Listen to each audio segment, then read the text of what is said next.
Hello and welcome to Netflix vs. Cinema, the podcast that goes to the cinema every week, sees some things that are available to see in the cinema, rates them out of 5, stays at home, sees an equal number of things, rates them out of 5, and puts them up against each other and sees where money has been able to spend this week. My name is Tosin and I am the host based up in a place called Bromsgrove in the middle of the country being the United Kingdom. And joining me as always on the Isle of Wight are Sharon Bollen. Hello. And Muffin. Muffin! Say hello. Muffin! Yeah, boy! Hello. Yeah, boy! Sorry. Muffin is the Bollen households because he's just pulled my phone off. He just knocked the phone over. He's just knocked the phone over. He had a close up of my knees then. Let's see, what is this? What have we got? Is Muffin a dachshund or Yes. sausage dog? He's a Why dachshund. am I upside down? Oh, there we go. Because Muffin. Right. And joining us from London, a London correspondent with better behaved cats, I believe we shall say. Well, today, at the moment anyway, it is Holly Nesling. Hello. And Max and Callie. Yeah, the two. What Yeah, kind of cats are they? They are part Norwegian forest, part domestic short hair. So slightly moggy-ish, but big moggies, which is Okay, why cool. it's so fluffy and Max's face is the shape it is. I was going to say calico, but I was totally wrong. But they have the sort of patchwork quilt thing going on there with their fur. Anyway, welcome to the pet review show. But it's Netflix versus cinema, and yes, you join us in a week in which it's. Marvel had a whole thing for a while where they would release a movie and everybody would run scared because Marvel had released a movie and therefore there was nothing else in the cinema for the next week or maybe even 2 because they were like, let's just let them have the whole thing. And it seemed like over the last couple of years that had been dying down a bit and people were talking about the demise of Marvel and how the quality was dropping and everything like that. Well, it looks like they're back. It looks like They're running scared. it looks like they're back because the Deadpool and Wolverine was released. It must be 2 weeks ago now because we reviewed it last week, but we reviewed it late. And this week there is nothing new in cinemas. Like I was looking down the listings and going, we have reviewed all of that apart from Despicable Me 4, which we are not going close to. Even I, with my love of animation, is not going close to Despicable Me 4.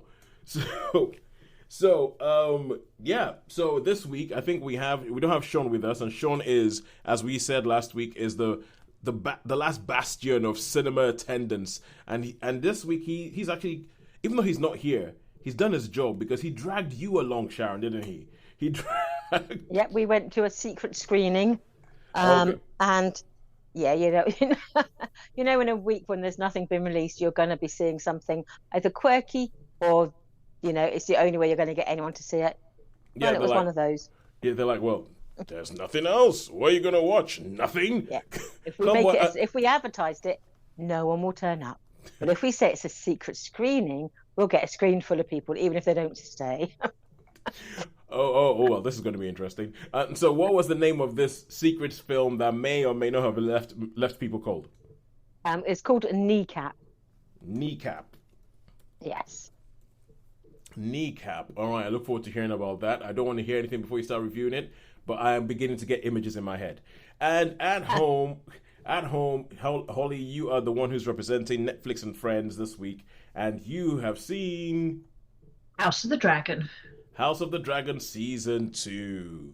Yes. And the fact that we're actually talking about that tells you that there isn't much going on. But because I'm like, House of the Dragon Season 2. Anyway.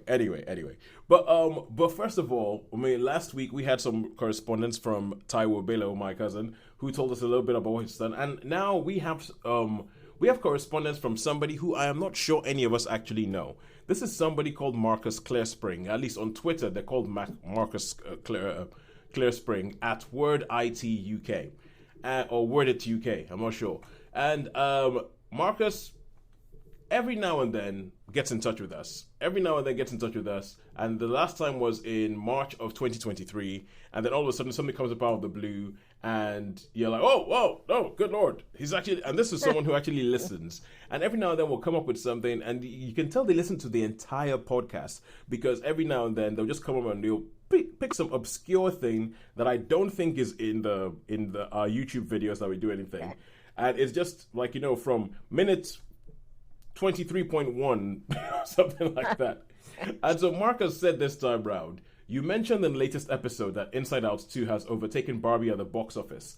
Last year, all the talk was about the success of Barbie and Oppenheimer, but I haven't heard anyone mention that Super Mario Brothers movie had earnings close to Barbie's. I had no idea. Nor had I. Yes. So last year, Barbie was the number one movie in across the world. Super Mario Brothers was second, and there's a lot of people who were like, "Thank God for Barbie,"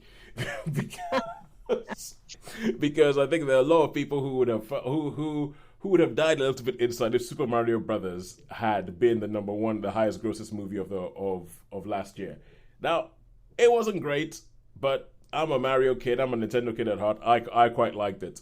So yeah, I just replied and said that it was second to Barbie last year. And I said that on this podcast, we tend not to talk about box office take-ins unless something unexpected happens, like Inside Out 2 take-ins. Because Inside Out 2 is now in the top 10 highest grossing movies of all time. Wow. That is just amazing. I know. It has made over $1.5 billion. I did not see that happening. I did not see that happening. Nobody saw that happening. Which is why we mentioned it last week. Nobody saw this happening. But thank you very much, Mark. Oh, sorry, because you don't get those ratings by people just turning up and watching it once. You get those when people keep going back and again and again and again. Surely, yes. So someone must be loving it. I think people are absolutely loving it. I would suspect people with teenage daughters or tweenage daughters. I would expect that they're going back, going, "Oh yes, I feel so seen." But the performance of this film is shocking me. It is shocking me. It is going on, and I think because there are still some territories in which they have not fully opened yet, they're expecting that there are still some legs to go on this film. So people are saying after a couple of years where Disney has had a downturn, all of a sudden Disney has the two biggest films of the year, Inside Out 2, Deadpool and Wolverine, because Deadpool and Wolverine is looking like it's going to make over $1 billion. So rumors of Disney's demise or Marvel's demise or Pixar's demise have been vastly overrated. And a bit premature, yeah. Mm-hmm. That's mad. It is. Honestly, Holly, I know you like this sort of things. Sharon, you like your stats. Go look at Box Office Mojo. Go look at the films that Inside Out 2 has overtaken. It has gone past the first Avengers. It is. Oh, there was another film that was in its sights. A Fast and Furious movie. Yes, please knock that out. Please overtake that. It was like overtake it and send it spinning. Yes, but Marcus Clearspring, whoever you are, whatever you are, wherever you are, thank you for listening. Please do keep listening and please do keep getting in touch. We like your show once a year. Oh, by the way, because every now and then we say something interesting enough that actually activates Marcus into action. And please let us know if any one of us actually knows you, if you just stumbled across us. I would love it if you just stumbled across us because that's brilliant. But anyway, that is that for our Correspondence Corner. We shall now go ahead and we shall carry on with talking about films that we have seen this week. And we will start, as always is our wont, to start in cinema with Kneecap, the film which we have all heard of and anticipated with bated breath. So, Sharon, tell us about Kneecap. What is it? Yeah, this was one of those random films that pops up on the secret screenings on the Isle of Wight. And there's a secret screening quite often, and they are very well attended because anyone with an unlimited card can roll up, get in, and basically it's like a free pass because all your film viewing for the month is paid for. And and we found, but then I've been to a few. Shaun goes to most of them. Is that you just never know what you're going to get. Once we've got them, we've had a big budget, but most of the time there's something quirky, something under the radar, or something quite unexpected. I remember I saw Incredibles 2 in one of those. Yeah, so it doesn't happen very often where it's a big name. It's often a sort of lesser film. And they have what's called secret screenings as well. So if you're for horror fans, you can then go for it's guaranteed to be a horror. Whereas I know they found in the past when they do the secret screening and they've made it a horror film, half the audience get up and leave because they don't want to watch horror. So they're like, well, that's me out. And I think there's one film that Shaun and I went to where there was about half a dozen left. It was full at the start. Then as soon as the film started, they were like, I'm out. And literally the whole they all just up and left. And there's only about 6 of us left who watched the whole film. But anyway, Kneecap was one of those ones that falls between the camps. It was a Sundance. It premiered at the Sundance Film Festival. Yep. And it had a little laurel wreath, so obviously it was a winner of something there, which it doesn't surprise me on one hand because I think there's elements of this film that they would like, though there are a lot of elements in the film that not everyone would like. But anyway, let's go back. The film Kneecap is an Irish film, but Northern Irish film. Ooh. And it is about 2 young lads who are, they're not schoolboys, they're young men who one of them is the son of a former Republican. Well, they say former Republican because played by Michael Fassbender. He's this Republican who was a bomber and involved in the Troubles, but who has sort of disappeared, presumably drowned or lost at sea. And his son has been raised, and his father's one of his father's sort of diktats to him was like, if you can fire a bullet against the British occupation of Northern Ireland by only speaking Irish. That every word you speak in Irish is a sort of a bullet basically firing at your oppressors. And so the premise of the film is largely about the rediscovering of the Irish language by young and sort of different communities. Because the idea of the Irish language is there's an image they use in the film is that it's a dodo. It's an exhibit behind glass, and people treat it with a certain reverence. And when they teach people how to speak Irish, or sort of Gaelic. No, sorry, it's Gaelic. It's Gaelic if it's Scots. It's Gaelic if it's Irish. Yeah. So they say that one of the phrases they're taught is, excuse me, mother, I'm just going to go dig some peat or something. So it's that they're sort of archaic. It's an archaic language. So effectively, it's very nearly a dead language because it's not habitually used. And so this is a film about these 2 young lads who they speak Irish basically as an act of rebellion rather than any love for the language. And they encounter this school teacher, and one of them writes poems or lyrics or whatever you like to call it. And he hears these words and he thinks they're in Irish. He thinks this actually would make a really good rap song. And so these 2 young lads and this teacher who get together and they basically form a Irish rap group called Kneecap.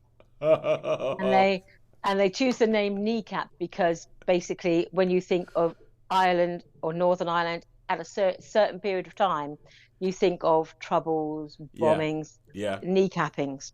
And so they want to sort of take that image and go, with it.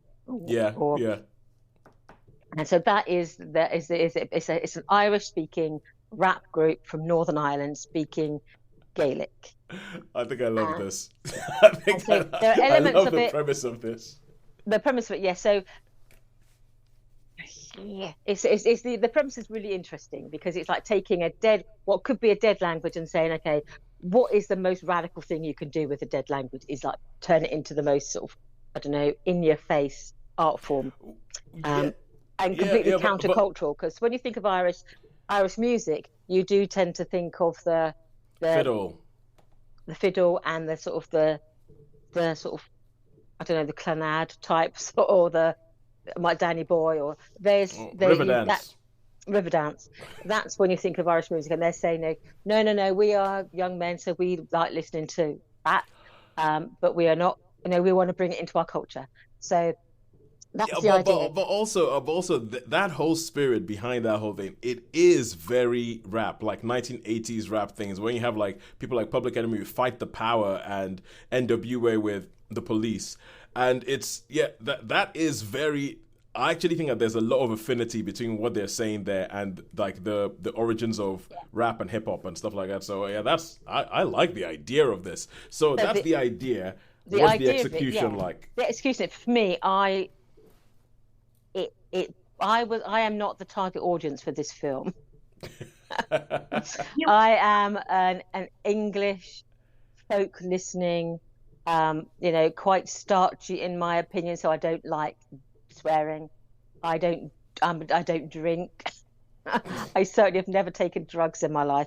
And so these young men, they make their money by dealing drugs. They're very sweary. They're they're very anti-establishment. Actually, I spent 26 years working with the police force. They hate the police. They're nearly it's like, for me, it was like, they hate the police. Yeah, that's strike against them for me. They love rap music. Okay, strike against them for me because I don't like that. They swear a lot. Okay, that's another one down. It's just, yeah, so it's like, all the way along, it's like, this is not for me. Sorry, well caught, but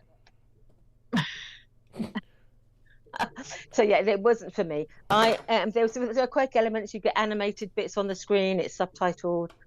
When they do the rap songs, they have it sort of almost animated, where you have the words on the screen. Yeah, the lyrics will show up along. I would imagine that. So that you can read them. They're they're like, sort of. Yeah, you can. If I had an ear for rap music, I'd probably appreciate it more. But for me, I literally, I physically had to put my fingers in my ears for some of it because it was just loud, and to me, it was just like, this is not music. And neither, I think Shaun felt the same way because, well, at one point we said, "Oh, are you liking this?" And he was like, "No," and we said, "Should we give it another 10 minutes?" And we found out at the very end of the film because we sat it out that both of us were waiting for the other one to leave, and then we would leave. So I was sat there thinking, oh, when Shaun gets up, I'll go with Shaun. And then he was sat there thinking, well, when Sharon leaves, I'll leave with her. And so both of us sat it to the very bitter end. I'm glad you did, because if not, we would have nothing to talk about in cinema this week. We were going to talk about it. That's why we stayed, basically. But I can see the premise of it. I think there's a lot to admire. The fact that you're taking what could be a dead language and giving it like this adrenaline rush, this shot of adrenaline. But the way it's delivered by these sort of druggy, people who almost like there are. And there's attitudes towards like the republicanism. It's just like, I understand that republicanism is not synonymous with violence anymore, that they've almost like tried to move away from that image. But obviously I grew up in the days where I was shown how to look for a car bomb because I worked for the police, and it was like, you need to know what the bottom of your car looks like just in case someone puts a car bomb on it. Yeah. And that sounds ridiculous for living on the Isle of Wight, but they did find a weapon stash in the forest here near the prison and it was identified as an IRA weapon stash. So, and the fact that all of us civilians were taught how to identify a car bomb was not outside the realms of possibility. So when they talk about Republican, part of me sort of like going, oh, it's just not, So it wasn't, I think for the right target audience, they probably would find it would be like right up their street, but it was just not for me. I'm intrigued to see this now. I'm intrigued to see this because I feel, as you said, I think that there are when you talk about disenfranchised young people turning into an art form, that is hip hop all over. So I think anyone who recognised those things would be like, yeah, this is relatable. Whereas for me, I'm like, this does not speak to me at all. Yeah, but the thing is, because Shaun liked what's it called? Straight Outta Compton. Straight Outta Compton, yeah. Yeah, which is essentially the story of the forming of NWA in the 1980s in New York mostly, and he liked that because even though he has essentially every single thing they say, do they like the police? Hell no. Do they? It's like, do they like the police? Hell no. Are they foul mouth? Hell yeah. Are they druggies? All that? Yeah. Everything seems like it's exactly analogous, but obviously, but he says like he felt like that gave him a window into a new world, and you're saying that essentially, let me put it this way: as somebody who didn't know about the Troubles until they were nominally over.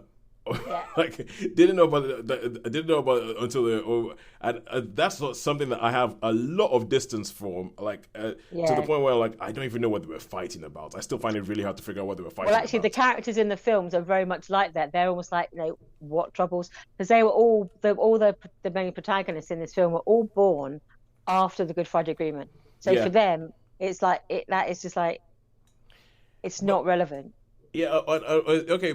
So I'll be interested to see this. But the other thing that you mentioned, and I want to go back to this, that You mentioned Michael Fassbender. Yeah, he pops up. He's the one. He's the father of one of the characters, Okay, um, and he does come and go. You see it at the beginning where he is a Republican in the sort of the violent sort, and he's raised his sons to sort of speak Irish as an act of defiance, mm-hmm. which is fair enough if that's it's a cultural response. And he then he basically, it's not much of a spoiler because he does pop up in the film later, but he does fake his own death, and then he carries on fighting his cause, but from the behind the scenes. Okay. So he does appear throughout the film. Yeah, my point was just like, okay, Michael Fassbender's in this. That's like he's a pretty big name, still a pretty big name. And it sounds like this is like a small independent Irish film, and they might get Michael Fassbender in it. So good on them. But how many stars would you give Kneecap? For me, because for the idea, I would give it a 3. But for me personally, my response would be a 2 because it just was not for me. It was just not for me. So it was not for you. You can recognize that it was not for you, but you still think that there was something to it. I think there's even if it is just a sort of, okay, all right, cool. Yeah, I recognise that. For the right target audience, they'd probably get more out of it than I did. All right, okay, cool, good stuff. And now, before we go on to Netflix and Friends, which is House of, I've just written House of Season 2, House of the Dragon Season 2, House of the Dragon Season 2. Before we go on there, I'll say yes. Inside Out 2 is now the number 10 movie, highest grossing movie of all time. Wow. Yeah, it has overtaken the Avengers. It has knocked out Furious 7. The next in its sights is The Lion King, i.e., the 2019 Lion King, the live action Lion King. and I'm like, okay, cool. We need to go to the cinema. I would be surprised that made the top 10, to be honest with you. But it was shows how much I know. Well, when you look at this, right? You look at a lot of these are just films that Disney has released again. A lot of the films that Disney just released again, with a lot of the times very little imagination, made over $1 billion, which is why they have kept doing it. Yeah, the first time I showed The Lion King to the cats, they sat there and watched it intently. They were absolutely fascinated by it. Tried putting it on for them again because I thought, well, they liked watching this film, which is weird because I didn't think cats watch TV, but let's roll with it. No interest. They felt one watch was fine. They would not. Because even the cats got to the end and realized that they had been duped. That film is... I haven't tried them on the original yet. They said, never again. Never again will we let that happen. Shark films. Anyway, my point is that we need to help Inside Out to make another 100 million. Another 120 million. Another 120 million for Inside Out 2 would knock The Lion King down a bit. And then the next in sight is Jurassic World.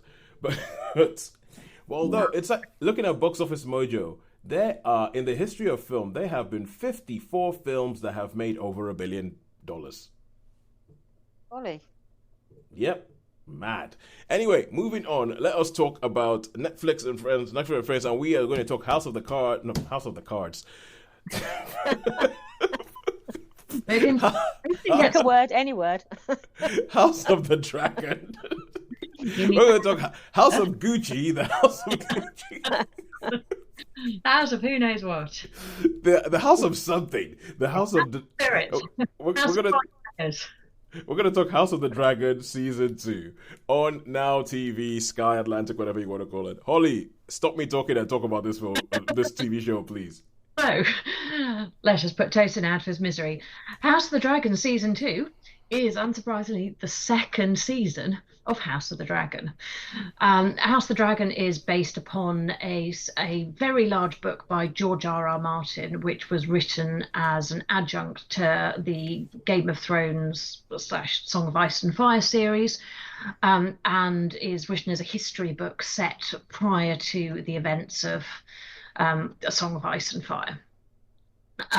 And it has been used, therefore, as inspiration for a series about the Targaryens, the family who ruled Westeros, when they were partway through their, period of greatness, and before they deteriorated into all sorts of madness.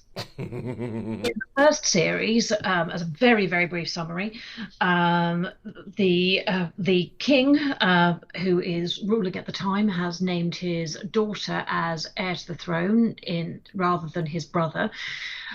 He then marries again and has further children, but continues to keep his daughter as his heir. There are all sorts of tensions around between his wife and his daughter, who used to be friends, and family tensions due to questions about the parentage of his daughter Rhaenyra's children, whether or not they are those of her husband. Spoiler, because we're already on season 2, they aren't. So the first series progresses with the dynamics and the tensions within the family, and at nearly the end of series 1, King Viserys dies, and his wife believes that he has said that he wants their son to be king after him rather than Rhaenyra, who was named heir. The son is crowned without Aegon is crowned without notification to people in advance, and Rhaenyra finds out and is unsurprisingly furious. She then is crowned in turn, and you begin with two rival monarchs who are siblings. At the very end of that series, Rhaenyra's son is killed partially accidentally by his half uncle. Okay, I should go ahead and I actually just want to say something. Okay, well, before she said this at the beginning, but yeah, this might contain spoilers. Holly did say that, and the fact that I usually am kind of like, no spoilers. The fact that I am not bothered with this tells you how much of a money grab I feel this series is. But also the fact is, for most of you people who haven't seen the show, a lot of this is not going to make any sense because the way George R. R. Martin writes, it's so dense and it's so complicated that you have all these words. Like before watching Game of Thrones, I knew most of what happened, but none of it made zero sense to me. People said Red Wedding, blah blah blah, Holders Keep, Helmet, blah, and I was just kind of like, none of this makes any sense to me. And I watched it, and even after I watched it, and the things that had been spoiled for me happened, I didn't realize that's. It was only later I was like, That's what it meant. oh, that's what they were talking about 2 years ago. So as far as I'm concerned, anything that happens before season 2, I am not calling spoiler on it. Have at it, Holly. Have at it. So we begin season 2 with horror and trauma of a dead child and tensions between, increasing tensions and heading for potential outright warfare between the two sides of the same family, both of whom think they are meant to be ruling the Seven Kingdoms. This is an 8-episode series that follows the rising tensions between the two sides of the family, involving battles of various descriptions, lots of dragons, fighting with dragons, tension, drama, horrible deaths, less horrible deaths, more dragons, lots of tension, not as much action though as you would expect. So for a series that is predominantly based on people riding dragons and trying to kill other people also riding dragons, there's not quite as much dragon riding as you would expect, or as much killing as you would expect. There is a fair bit of both, but it's actually, as a series, it feels in places more like an intro to the next series. And certainly the last episode you get to the end of and you go, I want to see what's happening next. Oh, what? What, a never-ending story that comes from the pen of George R. R. Martin? You don't say! It's extraordinary, isn't it? And entirely unpredictable. I just didn't see it coming. It knocked me over with a feather when it existed in the style I expected. But it is beautifully put together. And I'm going to sneeze, which will demonstrate the beautifully put together. Excuse me. Bless you. Thank you. Quite dainty. It is beautifully put together. It's from a cinematographic perspective, it is stunning. The special effects are brilliant. The casting, having read parts Fire and uh, Blood. of Fire and Blood, I still haven't finished reading it. I will eventually. The casting is generally pretty good. There are some deviations. There are obviously things that people got really cross about, like the fact that there are black characters in it, because in Oh dear. Oh my God. Oh, black people exist. How dare they? Yeah, even though it doesn't in any way, shape, or form conflict with what actually is written in the books. But there's you could take more issue with the hair color being changed for some people. But no, we're going to focus on the skin color instead, which isn't mentioned. People are weird. So it is a beautifully. Thank you for telling me I should talk less. Constructed series. It looks good. It does not have quite the level of drama that somehow the first series did, but I've really enjoyed it. Earlier on, it had a few moments where I thought, "Oh, I'm not sure that this is quite doing it for me," but it righted itself beautifully. And apart from there's the odd bit where I'm like, I don't know why you bothered doing that. That was, weird, a bit pointless, but fair dues, you do you. That's fine. Yeah. It's it flows well. It carries you on with the story. You want to keep watching it, and I feel moderately invested in the characters. My friends have some of my friends have strong feelings about some of the characters.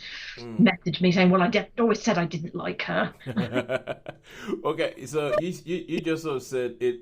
It feels weird and a bit pointless, and I don't know why you felt you had to do that. You just said that about some bits of this season, and that's how I feel about this entire show. It feels I weird. It feels pointless. I don't know why you feel you had to do that. Because I thought they were going to do a different prequel to it. This is well, one I expected them to have done. I thought they would have gone right back to the very start. they did I do a different prequel. They did do it. They did do a different pilot. The Jane Goldman, who known for working with Matthew Vaughn, and she wrote the the screenplay for Stardust. She wrote. Yeah, Yeah. she wrote a prequel. They shot the pilot and then decided not to go with it. And it's a big thing that the That's people. Egg on an Egg or something, isn't it? Oh no, no, no, no, no! Not Duncan that one. Egg, Duncan Duncan Egg, Egg. and Knights That of the Seven Kingdoms. That is coming. That is being made Okay. as we speak. But yeah, no. At the time there was a problem because people were saying, well, Game of Thrones was given a lot of chances to actually be a success because the first pilot for Game of Thrones famously was rubbish. And they had to go back and do it again and do it again and do it again before they actually got it right. And people are complaining about the fact that Jane Goldman, a woman, got one chance. It didn't work the first time. They went, I forget Yeah. that, and they just got rid of it. So, but now they brought this other one back, which is, and I think even essentially there is a story behind the scenes on House of the Dragon. Got that right this time.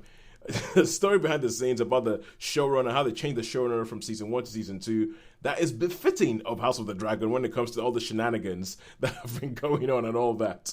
That it's yeah that yeah, but essentially people are the yeah, there's all these things, there's prequels, there's all that kind of stuff. But personally, for me, I just feel like they're just trying to cash in on the Game of Thrones thing. Game of Thrones, they don't want to let it go. They didn't. It's not as bad as The Walking Dead because The Walking Dead, they need to let that zombie of a show die and all and all of its offshoots.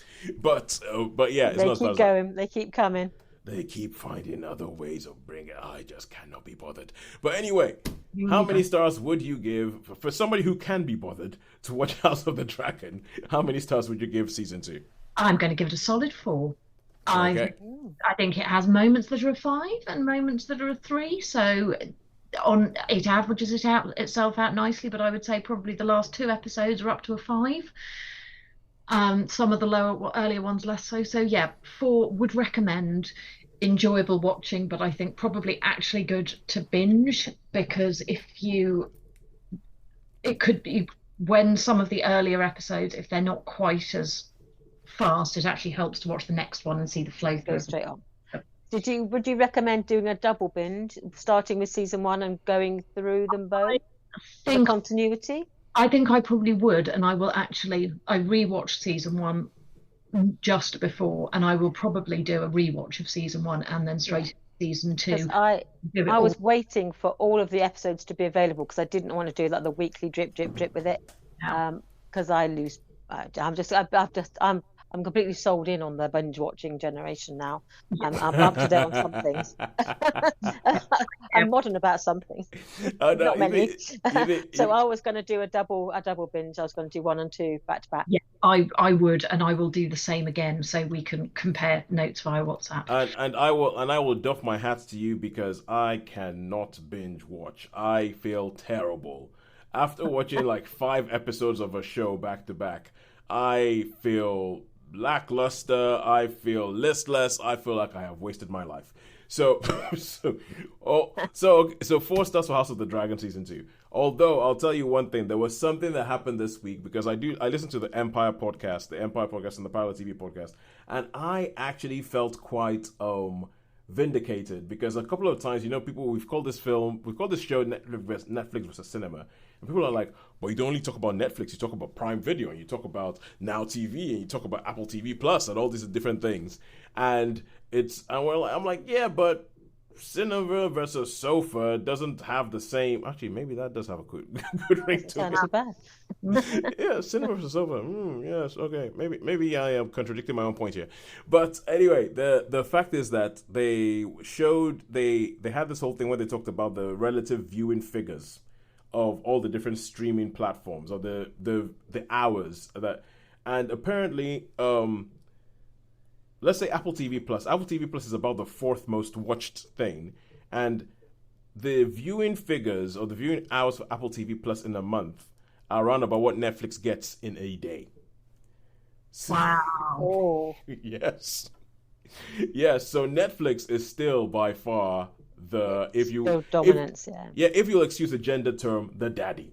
Netflix is by far the daddy. So I'm like, yeah. So you have Netflix and all of its amazing little friends in the wake coming along, running through the door that Netflix has opened. So I think we are cool to stick with Netflix or cinema. Although cinema versus the sofa is going to bug me now. Still sounds quite good. It's gonna bug me. It's gonna bug me. Oh, all right. So yes, so that is it. That's all we're going to review this week. And who won this week? Who won? Yay! Was it the Irish Republican film that Sharon didn't get warm to, or the show that Holly loved? I don't know. I'll tell you what. I'm going to do? I'm going to do a House of the Dragon and say, tune in next season to find out.